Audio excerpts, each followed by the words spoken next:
નમસ્કાર, આપ જોઈ રહ્યા છો નેશન પ્લસ ન્યૂઝ. હું છું આપની સાથે હિરલ પંડ્યા. વિશ્વના કેટલાક દેશોમાં અને ખાસ કરીને આફ્રિકન ખંડમાં ઘાતક ઇબોલા વાયરસના કેસો વધી રહ્યા છે. ત્યારે ભારત સરકારની ગાઈડલાઈન બાદ હવે ગુજરાતનું આરોગ્ય તંત્ર પણ સંપૂર્ણપણે એક્શન મોડમાં આવી ગયું છે. ગુજરાતમાં ઇબોલા વાયરસનો કોઈ સંભવિત કેસ ન ઘૂસે તે માટે વહીવટી તંત્ર દ્વારા રાજ્યભરમાં હાઈ એલર્ટ જાહેર કરીને આંતરરાષ્ટ્રીય સ્તરે તકેદારીના કડક પગલાં લેવાના શરૂ કરી દેવાયા છે. અમદાવાદ ઇન્ટરનેશનલ એરપોર્ટ પર વિદેશથી ખાસ કરીને આફ્રિકન દેશોમાંથી આવતા તમામ મુસાફરો માટે હવેથી હેલ્થ ડિક્લેરેશન ફોર્મ ભરવાનું ફરજિયાત કરી દેવાયું છે. એરપોર્ટ પર 24 કલાક આરોગ્ય વિભાગની વિશેષ ટીમો તૈનાત કરીને શંકાસ્પદ લક્ષણો ધરાવતા મુસાફરોને ટ્રેક કરવાની કામગીરી યુદ્ધના ધોરણે શરૂ કરાતા વહીવટી વર્તુળોમાં પણ ભારે દોડધામ મચી ગઈ છે. આ અંગે આરોગ્ય અધિકારી શૈલેષ સુતરિયાએ સત્તાવાર માહિતી આપી છે. ઇબોલામાં ભારત સરકાર અને વિશ્વ આરોગ્ય સંસ્થાના સહયોગથી એક ગાઈડલાઇન્સ નક્કી કરવામાં આવી છે.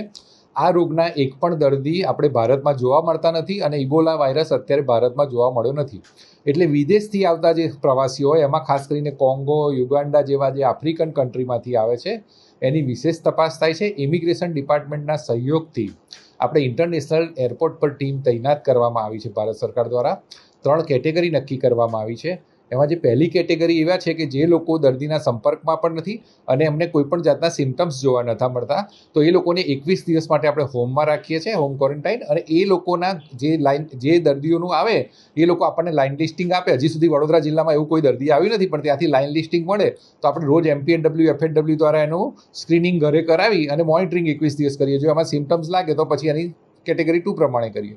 કેટેગરી 2ની અંદર એવું છે કે દર્દી આવ્યા છે એને સિમ્ટમ્સ નથી, પણ દર્દી એવા કોન્ટેક્ટમાં હતા કે જે કોઈ દર્દી હતું ત્યાં આગળ અને દર્દી મરી ગયું છે ઇબોલાના કારણે, તો એને આપણે ટ્રીટ કરી. એટલે આપણે તરત જ એના માટે ડાયગ્નોસ્ટિક ક્રાઇટેરિયા નક્કી કર્યા છે.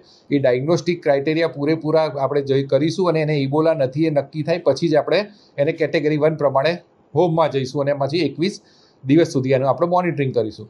જો કોઈ પેશન્ટને સંપર્કમાં હોય અથવા જે ટ્રાવેલર આવ્યું છે એને સિમ્ટમ્સ જોવા મળે તો આપણે એને કેટેગરી 3માં લઈ જઈશું. એને નક્કી કરેલી આઇસોલેટેડ હોસ્પિટલમાં ટ્રીટમેન્ટ આપવામાં આવશે અને ટ્રીટમેન્ટ દરમિયાન એને ફૂલી ક્વોરન્ટાઇન હશે. એની ટીમ જે અમારી એસાઇન થઈ છે એ જ લોકો એને ટ્રીટમેન્ટ આપશે. એટલે 1, 2, 3 દરમિયાન એક સિમ્ટમ્સ નથી અને કોઈ સંપર્કમાં નથી, બીજું સિમ્ટમ્સ નથી પણ સંપર્કમાં હતા, અને ત્રીજું સિમ્ટમ્સ છે અથવા સંપર્કમાં પણ હતા, તો એને આપણે આ 3 કેટેગરી પ્રમાણે કરીએ છીએ. હજી સુધી આપણને કોઈ પણ લિસ્ટ વડોદરા જિલ્લામાં મળ્યું નથી કે આપણને સુરતથી કે અમદાવાદથી કે આપણે આવા કોઈ દર્દી આવ્યા હોય, પણ આપણી તૈયારી આ રીતે પૂરતી છે. ઇબોલા વાયરસના લક્ષણમાં યુઝ્યુઅલી તમારે જોવા મળે છે કે સિવિયર પેઇન જોવા મળે છે, મસલ એક્સ જોવા મળે છે, તમારે એકદમ દુખાવો નહીં જોવા મળે છે, અને એની બીજી સાથે બ્લડ ડિસ્ક્રાઇસિસ થાય એટલે બ્લડ ક્લોટિંગની તકલીફ થઈ શકે છે. આની અંદર જે બીજા બ્લડ ડિસ્ક્રાઇસિસ થયા હોય એ પ્રકારની થાય એટલે સિવિયરલી તમારું થઈ શકે છે, ગંભીર લોહી જામી જવાવાળું.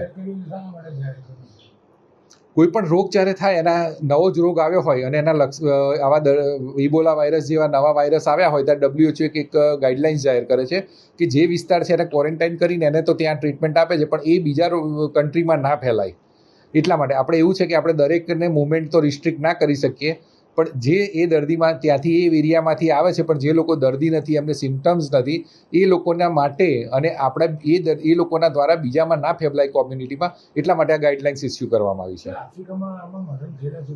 હા, એ હજી ચાલુ જ છે એપિડેમિક, એટલે મરણના આંકડા ધીરે ધીરે વધી રહ્યા છે અને એ ત્યાંની સરકાર ડિક્લેર નહીં કરે.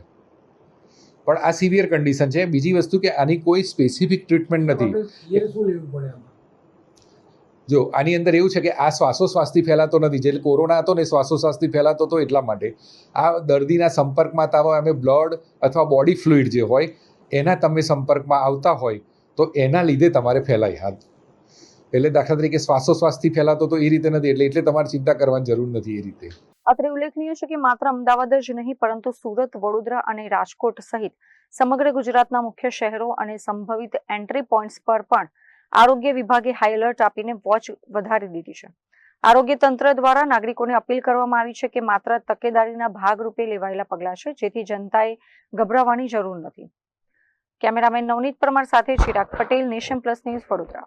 સમાચારોના સતત અપડેટ મેળવવા માટે અમારી નેશન પ્લસ ન્યૂઝની યુટ્યુબ ચેનલને સબસ્ક્રાઇબ કરો, બેલ આઇકન દબાવો અને જોડાયેલા રહો ફેસબુક, ઇન્સ્ટાગ્રામ અને ટ્વિટર પર.